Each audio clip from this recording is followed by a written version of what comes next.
Finally, some fear, Dr. Ziki whispered excitedly.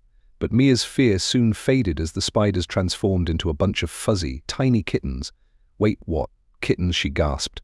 Carlos, ever the scientist, explained. Ah, Mia, I believe you're experiencing what we call repression. Your mind is trying to cope with fear by replacing it with something comforting. Meanwhile, Grunk was beyond frustrated.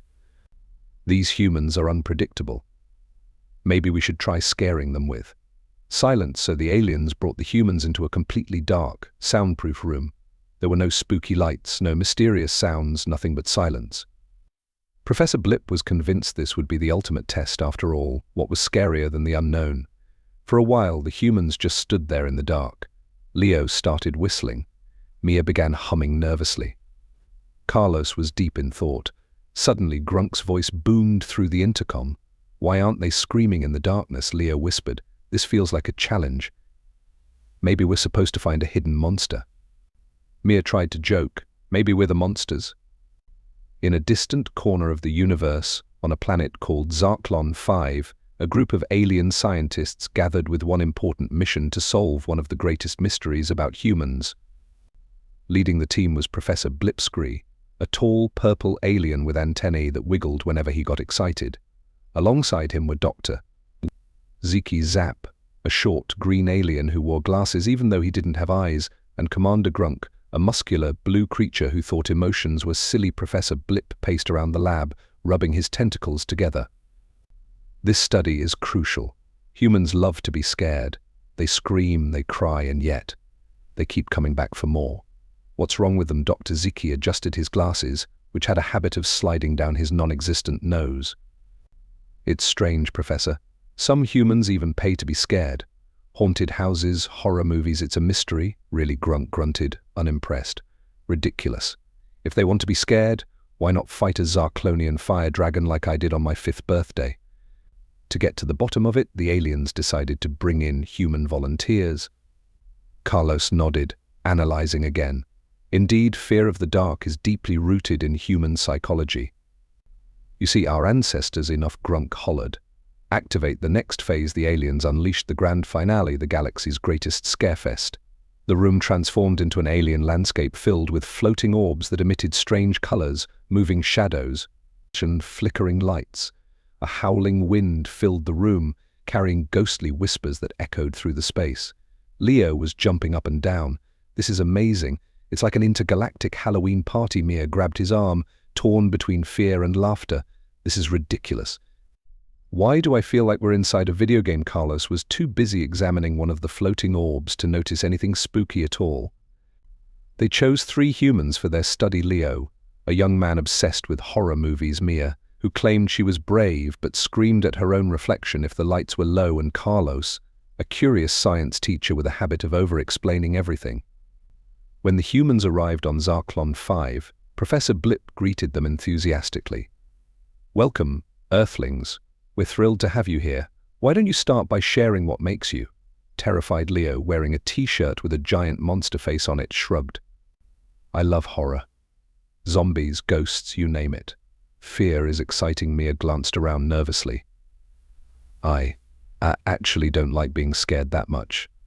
I just, sometimes watch horror movies through my fingers. Carlos grinned. Well, scientifically speaking, fear is the brain's way of processing danger. It's all about adrenaline. And Professor Blip raised a tentacle, interrupting Carlos. Fascinating. We'll explore this adrenaline concept soon. For now, let's get started. The first room was dark and eerie, with strange moaning sounds echoing through the walls and flickering lights casting spooky shadows. Holographic spiders crawled across the walls, and ghostly faces appeared in mirrors, courtesy of the alien visual effects specialist, Dr. Jargon Glooms. Leo stepped in first with a grin. I'm not scared. This is like every haunted house I've ever been in. Mia clutched his arm. Leo, did you see that face in the mirror? I think it just moved. Carlos, ever the scientist, pointed at a hologram. Ah, fascinating. They've recreated arachnids with remarkable accuracy. I wonder what data they used. Dr. Ziki looked at his notes, confused. This was meant to be terrifying, not accurate. Mia was still shaking. Well, it's working on me. Can we leave now? The aliens scribbled furiously. Human females seemed to respond more intensely. muttered Commander Grunk, though he still thought fear was nonsense. The next test involved a gigantic, floating eyeball that followed each participant around. It zoomed toward Leo first, hovering just inches from his face. Leo laughed. "This is hilarious. You guys really think this is scary?" Dr. Ziki was baffled. "But it's a floating eyeball. How can you not be scared?" Leo shrugged. "Maybe if it had, I don't know, vampire fangs or something. This must be some form of advanced alien technology. I wonder if it has artificial intelligence." Blip and his team watched from the observation room, defeated. No matter what they threw at the humans, one of them loved it, one of them analyzed it, and the other was too amused to be genuinely afraid. As the grand scarefest carried on, the aliens couldn't help but laugh themselves.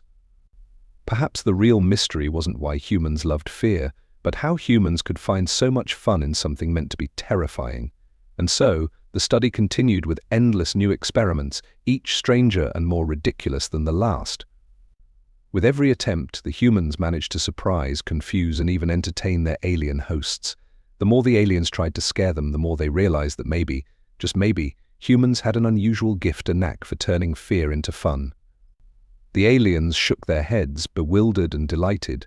They might never fully understand humans, but one thing was clear: as long as the humans were around, they would never be bored. The alien scientists were more puzzled than ever. Mia, however, shrieked when the eyeball turned toward her. "It's staring at me. Make it stop." Carlos, meanwhile, examined the eyeball closely. "This is incredible. The way it hovers defies all known laws of physics." Professor Blip exchanged confused looks with his team. "It seems fear is highly personal." Moving on, the aliens decided to create the ultimate terrifying image: a giant face on a screen, with glowing red eyes, sharp fangs, and a creepy smile that stretched far too wide. The humans were challenged to stare at the face without blinking. Leo burst into laughter. "This is just like that creepy clown filter I use on social media." Dr. Ziki was stunned. "But this face is scientifically crafted to be terrifying. We used over 200 features proven to create fear in multiple species." Mia tried to look brave but ended up screaming halfway through. Okay, I give up. That face is too creepy." Carlos, as usual, leaned in closer. "This is fascinating. It reminds me of experiments we conduct with infants on facial recognition. You see, human infants are." Commander Grunk groaned. "Enough talk. This is supposed to scare you." They had tried everything from spine-chilling darkness to eerie illusions, but somehow these strange humans just couldn't be properly scared. The humans laughed, joked, and even analyzed the terrifying scenes as if they were watching a comedy show. After regrouping, Professor Blip decided they needed something far more advanced. "We must tap into their subconscious. There must be some fear so deeply hidden that even they don't know about it. I propose the Dream Weaver, Doctor." Ziki's eyes gleamed with excitement. "The Dream Weaver. Yes, it will bring their deepest fears to life while they sleep. They won't have a chance to laugh their way out of this one." Meanwhile, Leo, Mia, and Carlos were led to an area that looked suspiciously like an alien sleep clinic.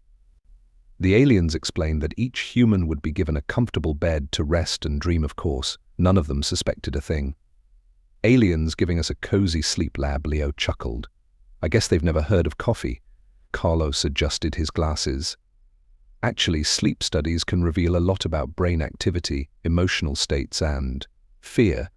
Mia, clearly exhausted, lay down with a sigh. "As long as I don't dream about spiders, I'm good." The Dreamweaver was activated, gently connecting each human's mind to a series of strange alien devices, all buzzing and flashing softly. The aliens watched eagerly from behind a glass panel, ready to observe the humans' responses to the synthesized nightmare sequences. As the humans fell asleep, the Dreamweaver began its work, pulling fragments of memories and fears to shape each dream. The aliens huddled together, their tentacles quivering in anticipation. First up was Leo. His dream began with him walking through an empty movie theater. The lights were dim, the popcorn machines silent, and a strange, eerie silence filled the air. Suddenly, the screen flickered on by itself, showing one of his worst fears, a romantic comedy. Leo stared in horror as the cheesy dialogue began. "Oh no, not this. Anything but this." He tried to look away, but the Dreamweaver forced his gaze back to the screen. A character on the screen turned and, with an eerie grin, began talking directly to him. Professor Blip scratched his head with a tentacle. This is truly perplexing. Human reactions seem to vary wildly. Hoping to finally understand human fear, the aliens took the humans on a horror simulator ride. They strapped each human into a seat that shook and rattled while images of monsters and aliens appeared, slime dripping down the screen. Mia was already covering her eyes, screaming, "This is too real. Get me off this thing." Leo raised his arms like he was on a roller coaster. Woo-hoo. Now this is awesome. Carlos, as usual, was unfazed. This simulation is impressively realistic. The level of detail in the monsters. Commander Grunk stared in disbelief. One human loves it, another is terrified, and the third just analyzes everything. This makes no sense. Professor Blip looked at his team and sighed. Humans truly are unique. It seems each one has a different reaction to fear. The aliens, fascinated, decided to keep going. They designed even more strange scenarios, a room filled with slimy, wriggling creatures, a haunted labyrinth that changed every time someone entered, and a giant shadow that chased them down a never-ending corridor. Leo, isn't it time you embraced your sensitive side? Join us in the rom-com world forever. Leo covered his ears, yelling, "No, I don't want to talk about my feelings." The aliens watched in amazement as Leo's face twisted with genuine terror for the first time. Meanwhile, Mia was having her own nightmare. She found herself at the top of a tall building with no railing, staring down at the dizzying drop below. Her knees trembled as she tried to step back, only to find the floor behind her crumbling away. She was trapped. To make matters worse, a giant, fluffy spider appeared, wearing a top hat and holding a microphone. It started singing, "Don't be afraid, Mia. I'm here to help you embrace your fears," with jazz hands. Mia screamed, scrambling away from the nightmare spider as best she could, but every direction she turned, it seemed to follow, singing show tunes and scuttling closer. The aliens giggled, delighted with how well the dream weaver was working. In the meantime, Carlos's dream was beginning to unfold. He found himself in a laboratory, surrounded by alien gadgets and incomprehensible equations. Leo was thrilled to keep trying every scary thing the aliens threw at him. Mia was half laughing and half screaming, and Carlos kept giving scientific explanations about each terrifying detail. As the experiments continued, Professor Blip shook his head in amazement. "Humans truly are a strange and fearless species, or maybe just a little bit crazy," added Dr. Ziki, watching Leo gleefully run into the next room filled with glowing, howling alien monsters. And so, the aliens' study of human fear went on indefinitely, with each new scenario stranger and funnier than the last. The experiments and the laughs never seemed to bend. However, as he reached for his pen to begin his analysis, it mysteriously vanished. In fact, every scientific instrument he tried to touch disappeared just as he reached for it. Desperately, he attempted to record his observations, but each time he picked up a pencil, it melted into goo. "No, I need data," Carlos cried, sweating. He turned around only to find himself face to face with a chalkboard filled with scribbled nonsense. His worst nightmare, an unsolvable puzzle with no rational explanation. Watching from the observation room, Professor Blip and the team exchanged high fives. They had finally succeeded. The humans were truly frightened, each trapped in their own nightmare. However, the Dreamweaver had one more unexpected trick up its sleeve. It started connecting the dreams, merging the humans into a single chaotic scene. Leo, Mia, and Carlos suddenly found themselves together in a massive alien game show. The host was none other than the giant Jayas-handed spider from Mia's dream, who was now joined by romantic comedy characters with disturbingly cheerful smiles. The alien scientists had never encountered a species as confusing as humans, and their fascination only grew with each passing experiment. Professor Blip and his team were now determined to pull out all the stops, creating even wilder and more ridiculous scenarios to understand what really made humans tick. Their next experiment was the room of eternal giggles. The aliens had read somewhere that humans found laughter contagious, so they thought, why not blend fear with laughter? They set up a large, dimly lit room with eerie whispers, but every few seconds a strange, booming laugh echoed out of nowhere. The laugh was a mix of maniacal giggling and spooky, haunting tones, enough to make anyone's skin crawl. Or so they thought. The moment Leo, Mia, and Carlos stepped inside, the creepy laughter started up. Leo snickered, trying to hold it in, but he eventually burst out laughing. This is like a haunted house run by stand-up comedians. Mia was giggling nervously, her eyes darting around. Okay, I'm not sure if I should laugh or scream, I feel like it's judging me. Carlos, of course, went into full analysis mode. Interesting.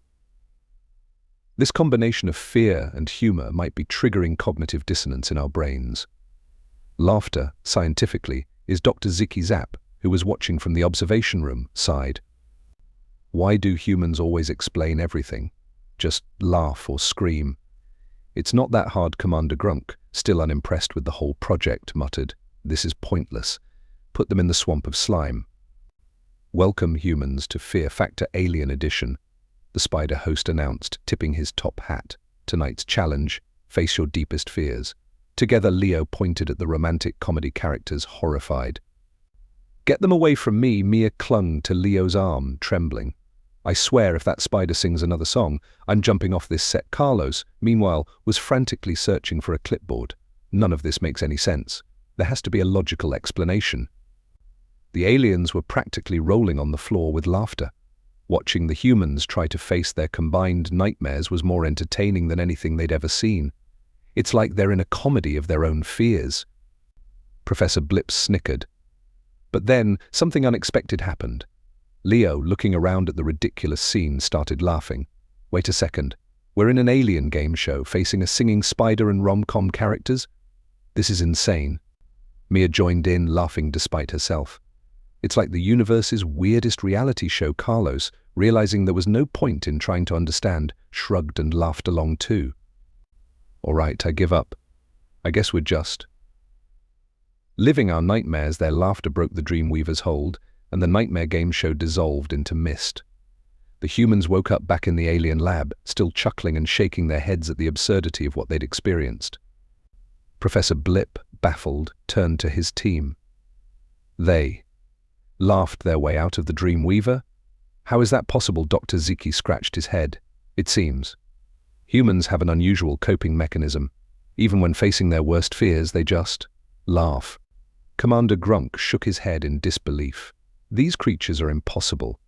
Fear doesn't work on them. They find everything amusing. But Professor Blip, still curious, wasn't ready to give up. Perhaps laughter itself is part of the mystery of fear for humans. They don't run from their fears, they make fun of them. Just then, Leo leaned over to the glass panel and grinned at the aliens. So, what's next? Got any scarier stuff for us? The aliens exchanged nervous glances, realizing that no matter what they tried, these humans would always find a way to twist it into something laughable. That should do it. Blip's eyes brightened with excitement. Brilliant idea. Humans have a natural aversion to slimy things.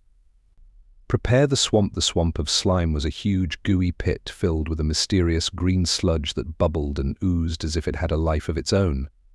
The aliens didn't tell the humans that the slime was harmless. It only looked horrifying.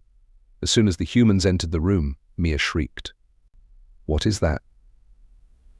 It looks like it's alive. Leo, on the other hand, poked the slime with his finger. This is awesome. It's like the stuff from those cheesy monster movies. Carlos knelt down, carefully scooping a bit of slime into a sample vial he'd brought with him. Remarkable.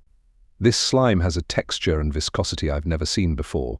I wonder if it's bioluminescent. Professor Blip watched, astonished. They're supposed to be frightened, not curious. Dr. Ziki tapped his non-existent chin thoughtfully. Maybe we should combine it with something even stranger. How about the room of infinite mirrors? Without waiting for approval, Grunk activated the switch. But they were determined to continue the study, hoping that one day they'd understand the strange human blend of fear, laughter, and curiosity.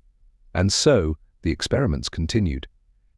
With each new attempt, the aliens crafted increasingly bizarre scenarios, from rooms filled with floating rubber chickens to hallways where the walls whispered ridiculous jokes. Every time, the humans found a way to turn the scares into laughs, leaving the aliens both frustrated and fascinated. As the humans continued to baffle the aliens with their endless laughter, it became clear that this was a study that would never truly end. The alien scientists had discovered something extraordinary, a species that didn't simply face fear, it embraced it with laughter, curiosity, and a refusal to ever truly be defeated by it. The mystery of human fear remained unsolved, but for the aliens, one thing was certain: as long as they had these humans around, they'd never run out of both confusion and entertainment. With every failed experiment, the alien scientists were at their wits' end. They'd tried everything to understand why humans loved fear, but all their complex setups, creepy illusions, and scary scenarios had only ended in laughter. Suddenly, the walls of the swamp of slime shimmered and transformed into endless mirrors. The humans found themselves surrounded by hundreds of reflections of themselves, each more distorted and monstrous than the last. Their faces stretched and twisted, making them look like ghouls from a nightmare. Leo was delighted. "Whoa, check me out." I looked like a zombie alien. Mia, however, was horrified. She tried to cover her face but was met with dozens of creepy, distorted reflections mimicking her every move. I didn't sign up to see 100 scary versions of myself. Carlo studied the reflections with fascination. This is an intriguing example of pareidolia. You see, humans often perceive faces in random patterns, which is likely Professor Blip threw up his tentacles in defeat. They're impossible to scare. No matter what we do, one of them thinks it's funny, one of them overthinks it, and one is genuinely frightened. Commander Grunk grumbled. Humans have too much imagination. That's their problem. We need something totally out of their understanding. That's when Dr. Ziki got an idea: the telepathic thought amplifier. This device could turn a person's deepest thoughts into a visual and auditory experience, amplifying whatever was already on their mind. If humans scare themselves so easily, let's let them confront their own fears, Ziki suggested with a wicked grin. The humans sat in a circle, each wearing a strange helmet connected to the thought amplifier. When activated, the device would project their thoughts into the room for everyone to experience. Professor Blip rubbed his tentacles together. Now we'll get to the core of their fears. First up was Leo.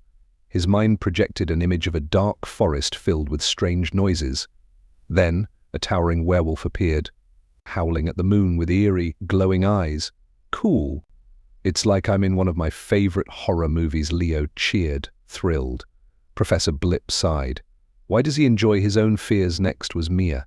Her thoughts filled the room with images of spiders, each one bigger and hairier than the last. They crawled toward her, and she squealed, jumping onto her chair.